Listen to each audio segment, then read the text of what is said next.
Hello YouTube, hello everyone and welcome back to the channel. तो आज 2 सालों के बाद मैं कोई वीडियो बना रहा हूँ। मैंने मेरा लास्ट वीडियो अपलोड किया था, वो आई थिंक जनवरी 24 को किया था, 2024 को। और उसके बाद आज मैं कोई वीडियो बना रहा हूँ और आज है 1 जनवरी 2026। तो सबसे पहले तो सभी लोगों को very happy new year and may all your dreams and wishes come true this year.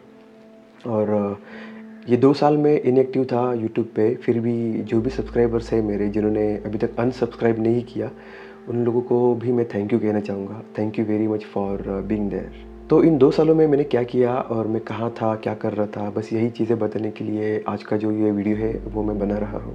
तो हुआ यूँ कि जब मैं मेरी अमृतसर की राइड ख़त्म करके वापस आया, तब और जब मैं अपनी जो राइड के वीडियोज़ है वो एडिट करना स्टार्ट किया मैंने जनवरी में, तब से मेरे पिताजी की जो तबीयत है वो धीरे धीरे ख़राब होना स्टार्ट हुआ। उनको मल्टीपल टाइम्स हॉस्पिटल में एडमिट करना पड़ा था। मुझे अभी भी याद है, जब मैं वापस आया था और मुझे वीडियोस एडिट करने पड़ रहे थे, तभी जनवरी के फर्स्ट वीक में जब उनको एडमिट किया, उनको, मेरे पिताजी को, तब उनके बेड के साइड में बैठ के मैं अपने वीडियोस एडिट कर रहा था। तो सबसे पहले तो उनको प्रॉब्लम हुआ था लंग्स का। उनके लंग्स में इन्फेक्शन हुआ था, जिसकी वजह से उनके लंग्स में पानी भरा और उसकी वजह से उनको सांस लेने में भी थोड़ी सी तकलीफ़ हो रही थी। तो उनके लिए उनको 2 बार एडमिट करना पड़ा हमें, एक तो जैन में और दूसरा मार्च में। और उसके बाद फिर उनका कैटरैक्ट का ऑपरेशन हुआ और इन चीज़ों की वजह से मैं कहीं पे राइड या फिर ट्रैवल नहीं कर पाया। अगर मैं ट्रैवल ही नहीं कर पाया तो वीडियोज़ अपलोड करने का तो सवाल ही पैदा नहीं होता था। फिर उसके बाद उनका गॉल ब्लैडर का इशू आया, मतलब हमें ऐसा पता चला कि उनके गॉल ब्लैडर में स्टोन्स है। तो उसको भी ट्रीट करने के लिए उसके एक्चुअली 2 प्रोसीजर्स होते हैं, तो उसके 2 प्रोसीजर्स हमें करने पड़े, जिसमें 3 महीने का, 2 प्रोसीजर्स के बीच में 3 महीने का गैप होता है। तो जब पहली प्रोसीजर हुई वो टाइम पे उनको एडमिट करना पड़ा। फिर उसके बाद जब अक्टूबर 24 को उनको एडमिट किया, वो रीज़न था कि उनका जो हार्ट का पंपिंग है वो थोड़ा कम हो चुका था। मतलब उनकी हार्ट की पंपिंग 15 टू 18% तक चली गई थी, जो कि काफ़ी कम थी।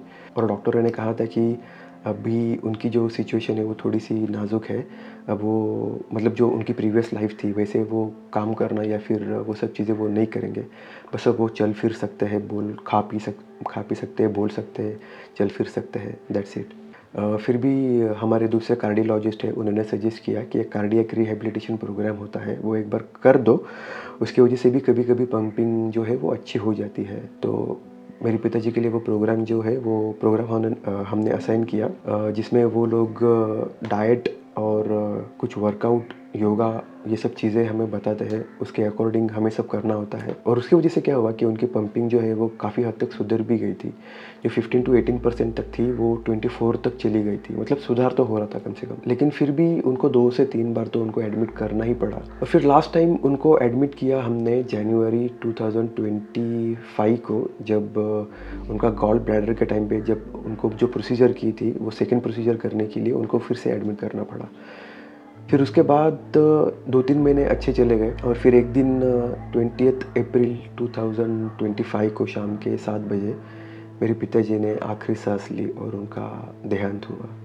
और फिर उसके बाद उनका क्रियाक्रम और बाकी फॉर्मेलिटीज़ करते-करते उसमें भी थोड़ा-सा वक़्त चला गया। और फिर ऐसा होता है कि ये सब चीज़ें होने के बाद फिर से राइड स्टार्ट करना, ट्रैवल स्टार्ट करना, वीडियोज़ बनाना, अपलोड करना, ये सब की मेंटालिटी नहीं होती है। एटलीस्ट मेरी तो नहीं होती है। मतलब लोग कहेंगे कि अगर ये प्रोफ़ेशन है तो ये सब चीज़ों के बारे में ज़्यादा नहीं सोचना चाहिए, लेकिन मुझसे नहीं हुआ वो। मेरी इतनी मेंटालिटी नहीं हुई कि मैं, मतलब एकदम से स्टार्ट करूँ सब चीज़ें वापस सब भूल के।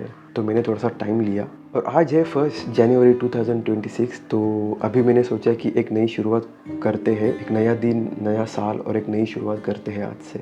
तो होपफुली आगे आने वाला जो टाइम है वो अच्छा हो। मतलब थोड़े से अप एंड डाउन्स तो होते रहेंगे, लेकिन कोशिश तो यही रहेगी कि कंसिस्टेंट रहूँ इस साल, अच्छे से राइड्स करूँ, ट्रैवल करूँ, वीडियोज़ बनाऊँ और उनको कंसिस्टेंटली अपलोड करते रहूँ।